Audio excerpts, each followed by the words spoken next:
Está temblando un poquitito. No se asusten, vamos a quedarnos. Les doy la hora. 7 de la mañana, Chihuahua. 7 de la mañana, 19 minutos, 42 segundos. Tiempo del centro de México. Sigue temblando un poquitito, pero pues vamos a tomarlo con una gran tranquilidad. Vamos a esperar un segundo para poder hablar. Como ya lo escuchaste, eran las 7:19 de la mañana del 19 de septiembre de 1985. La capital del país se sacudió con un sismo de magnitud de 8.1. Muchas personas perdieron la vida en el sismo, pues aún se encontraban durmiendo o no tuvieron tiempo de salir de sus casas antes de que éstas se derrumbaran. No se conoce el número exacto de víctimas que dejó este sismo. El gobierno dijo que fueron 3.692 personas fallecidas. La Cruz Roja Mexicana estima una cifra superior a los 10.000. Muchas asociaciones civiles hablan de cifras mayores a 40.000 defunciones. Hola, ¿qué tal? Yo soy Girrod. Me da mucho gusto que me estés acompañando en este 10º episodio de Repelus. Hoy, gracias a ustedes, la comunidad está creciendo tanto en YouTube como en Facebook y TikTok, con los datos perturbadores de nuestro México mágico y datos perturbadores del mundo, los cuales se están publicando de manera regular en diferentes páginas. Si tú aún no te has suscrito, este es el momento, este es el 10º episodio, y con este episodio nos despedimos y damos fin a la primera temporada de Repelus. A partir de este episodio cambiamos el formato, me da gusto saludarlos por primera vez en video, y creo que ya te diste cuenta que este episodio va sobre el temblor del 85. Hoy te saludo desde Playa del Carmen, Quintana Roo, y me gustaría saber desde dónde me estás escuchando tú, así que compártemelo en los comentarios. Creo que ya te diste cuenta que este episodio va sobre el temblor del 85, pero antes de comenzar con el tema, te sugiero que para entrar en ambiente busques un lugar cómodo y silencioso. Y en busca de mejorar la experiencia, utilices audífonos. Si crees ser demasiado valiente, te invito a que apagues la luz. Esto es Repelus.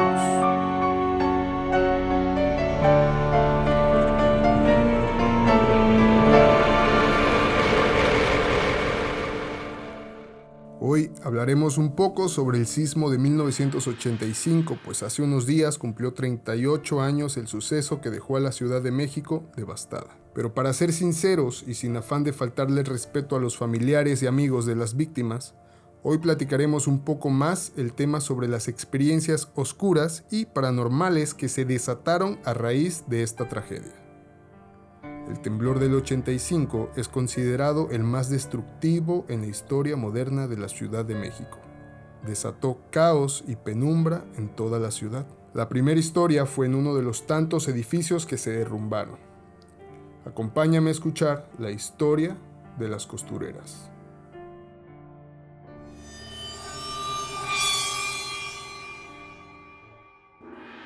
Un día más de explotación comenzaba. Jornadas de 8 horas por 100 pesos a la semana. Condiciones insalubres y de seguridad carente. Patrones abusivos y 0 prestaciones de ley. Pues en estas fábricas y maquiladoras clandestinas, el patrón actuaba bajo su voluntad y sin ninguna autoridad que interpusiera el orden. Pero hoy era una mañana diferente. Dando las 7:19, un temblor comenzaba a agitar la maquinaria. Las trabajadoras comenzaban a alarmarse, pero el patrón les ordenó seguir trabajando. Es un pequeño temblor. Aquí no vinieron a hacerse pendejas. Chínguenle, ahorita se pasa esto. Puros pretextos para perder el tiempo. Momentos después, solamente se escuchaban alaridos y gritos de gente pidiendo ayuda. Se escuchaba también las sirenas de las ambulancias y la gente andaba de un lado para el otro. Fue una cosa espantosa. La fábrica había desaparecido. Las cifras oficiales señalan que más de 1,000 costureras perdieron la vida en las 200 maquiladoras que se desplomaron ese día. Las organizaciones civiles hablan de más de 1,600 víctimas dentro de los asignados talleres. Cuando el polvo se sentó, una verdad salió a la luz. Estas trabajadoras desprotegidas y explotadas, habían encontrado la muerte en condiciones inhumanas. Todo por culpa de un patrón al que solo le importaba su bolsillo y para nada le importó la integridad de las trabajadoras. Dentro de los edificios con maquinarias clandestinas que quedaron en pie, muchas costureras tuvieron que seguir trabajando en días posteriores al terremoto, con el miedo constante de un nuevo desplome, pues esas fábricas no quedaron en aptas condiciones y las grietas se veían por todas partes, y se cimbraba cada vez que daban un paso. Algunas partes del techo habían desaparecido. Tenían que seguir tejiendo en cuartos, quintos y sextos pisos con el olor penetrante de los cadáveres de sus compañeras en la banqueta. La tristeza en el ambiente era infinita. El silencio era lúgubre. Algunas trabajadoras llegaron a contar que escucharon, vieron e incluso tocaron a sus compañeras. Pero todo esto estaba fuera de la realidad, pues horas más tarde las encontraron debajo de los escombros. Sin duda, este terremoto provocó un caos en la ciudad. Muchas cosas quedaron sepultadas entre los escombros e irónicamente muchas otras cosas salieron a la luz, como es el caso de los sótanos.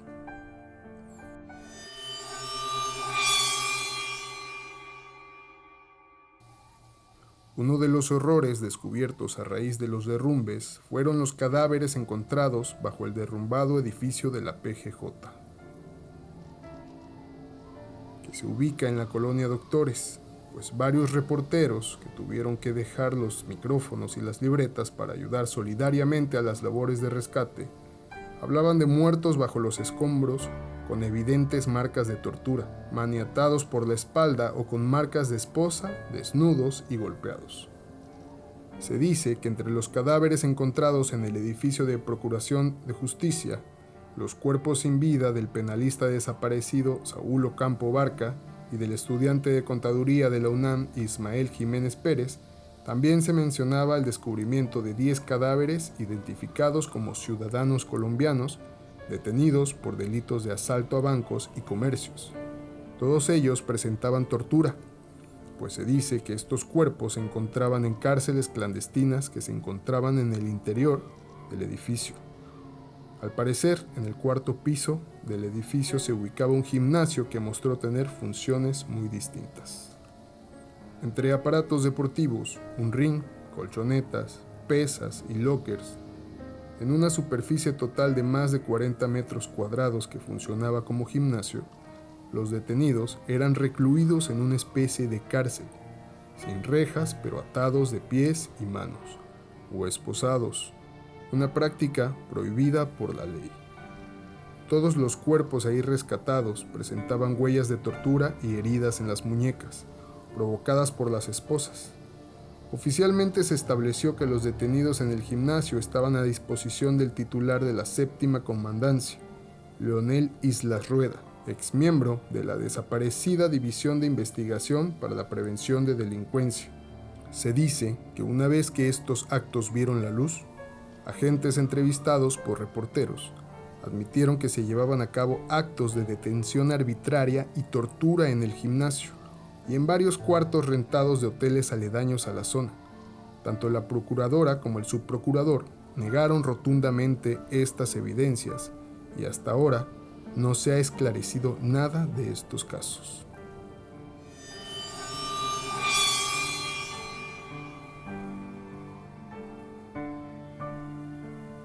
El último caso, no se sabe si fue un invento familiar, gubernamental, mediático o un caso de histeria colectiva. Para finalizar este episodio voy a contarte la historia de Monchito.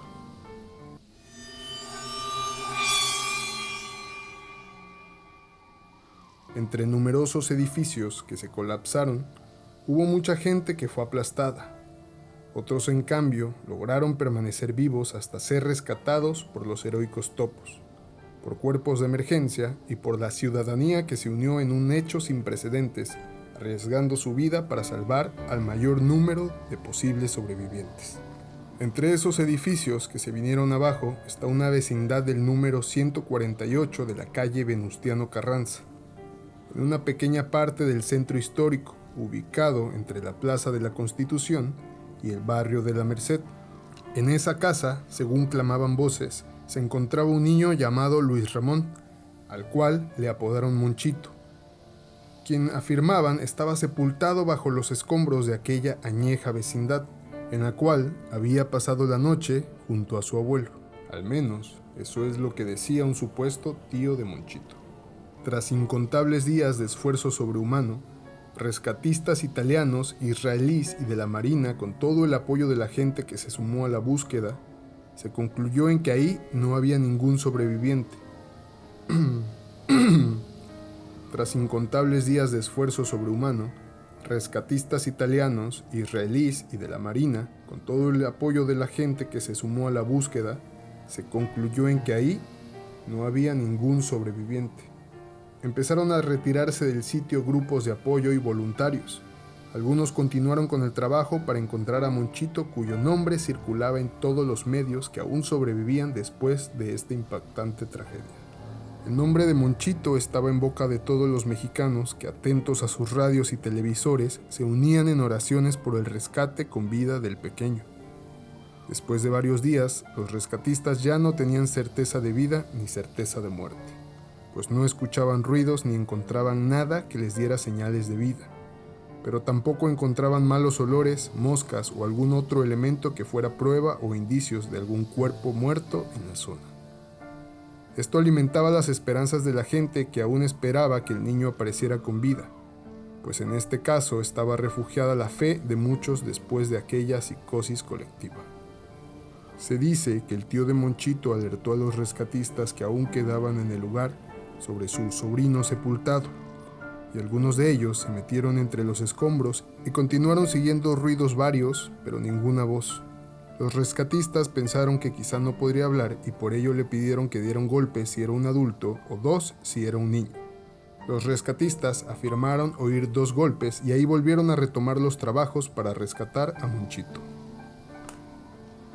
Hubo opiniones divididas y esto trajo consigo ayuda nacional, internacional y hasta sobrenatural, pues se acercaron hasta brujos y santeros para intentar hacer contacto con el espíritu del niño en caso de que éste ya hubiese fallecido, pues ya habían pasado más de 10 días de aquel temblor.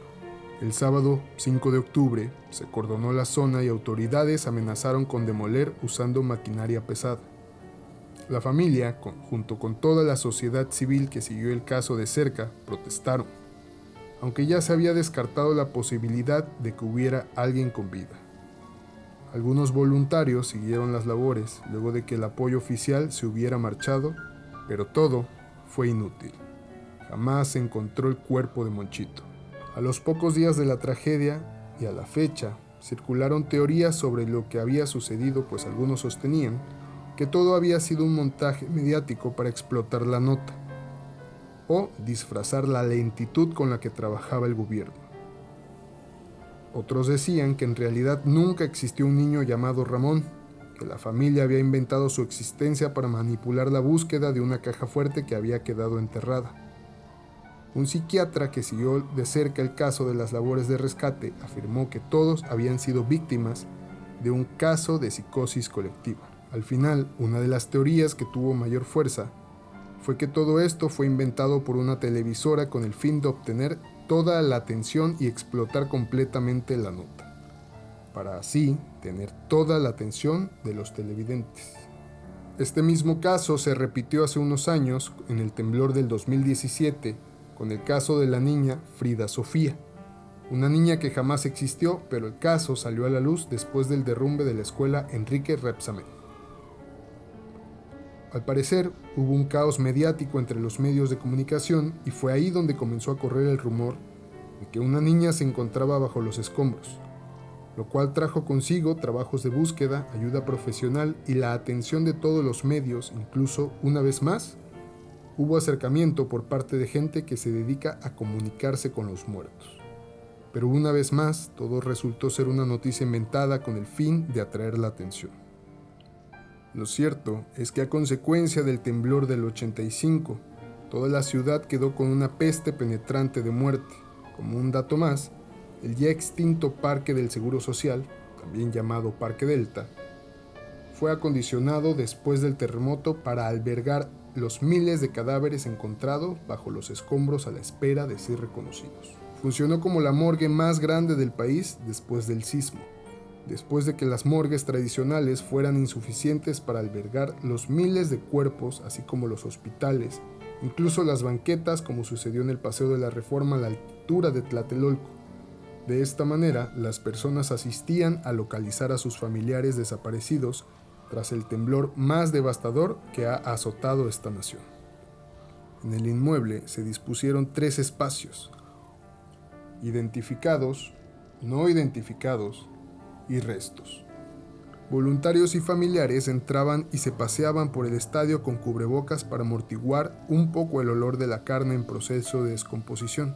Las edificaciones y construcciones no estaban respetando las reglas de seguridad básica, por lo cual colapsaron. No existían protocolos y se fundaron a raíz de esto. A 38 años del suceso, mucha gente sigue sintiendo temor a los sismos y cada vez que las alarmas suenan, reviven la psicosis de aquel temblor que les arrebató la vida de amigos y familiares. Espero estas 3 historias te gustaran. Este fue el 10º episodio y el final de la primera temporada de Repelus. Me gustaría saber desde dónde nos estás escuchando y con quién nos estás escuchando. Así que déjamelo en los comentarios. Espero que ya te hayas suscrito a nuestro canal. Agradezco mucho tu apoyo y agradezco que me hayas acompañado hasta este final de temporada de Repelus. Nos vemos próximamente con unas sorpresas. Y antes de despedirme, quiero preguntarte una cosa. ¿Ya revisaste debajo de tu cama? Esto fue Repelus.